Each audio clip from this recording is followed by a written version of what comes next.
Hey guys, thanks for checking out another video by Black Tiger Tactical. Today we're going to talk about stance with a firearm. Stance is very basic. Stance is good, and it's to work on if I'm just shooting stationary. But a lot of times we end up in a dynamic environment.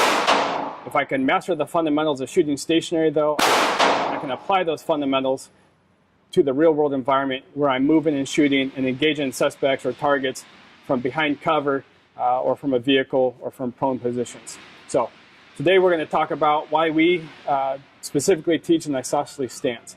My partner here, Abdul, is going to go into an isosceles stance for you. Basically what I mean by an isosceles stance, my feet are shoulder width apart. My strong, which is usually my right hand, is back just a little bit. I'm kind of on the tips of my toes. Using a red gun here for a demonstration. When I present the firearm, I want to run that gun basically center line of my body. So the gun is not off kilter here, left or right. The gun is center mass of me, and if there was a straight line, it runs right back into my sternum here.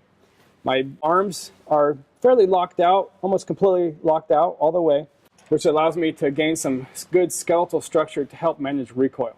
So Abdul here is going to, and again, arms nice and locked. The head's kind of tucked just a little bit. We all experience basically a body alarm response where in response to threat, our heads kind of duck, our shoulders hunch up a little bit to kind of protect our neck.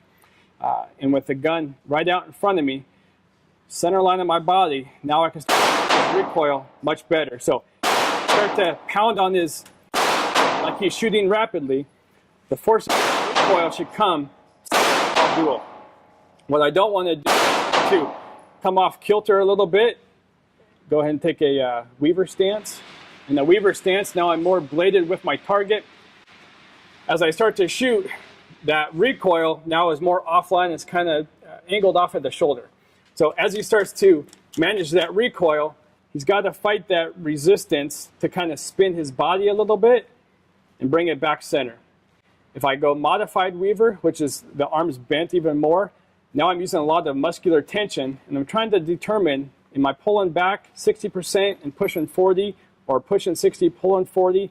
At what distance or what percentages am I trying to manage this muscularly? Same thing as I start to do this, I get a lot of bounce in the elbows, which then equates to less accuracy downrange. So coming straight back out to an isosceles, the elbows are basically pointed straight, the elbows are basically locked in. And now I can start to manage that recoil here. Another thing it allows me to do if I'm wearing body armor, another thing it allows me to do if I'm carrying for work, or if I'm maybe a plainclothes detective or something, it presents all of my body armor to the suspect. What I don't want to do is start to take rounds through the armpit of the body armor. A lot of officers and a lot of people that wear body armor end up being killed because they take it through the sides. So the more I can square up with my target, the better. If I shoot from behind cover, I don't have to change up my body. If I roll out from one side to the in cover, or I go prone, shoot in between my legs, I have to go underneath a vehicle and roll over, my body position has never changed. I only have one position for a bunch of different tactics and techniques that allow me to be as consistent as possible. So Abdul's got a live firearm now. He's just going to draw, present, and manage all that recoil as best as possible by having that side come center line of his body. It allows him not to have to fight to get back to center.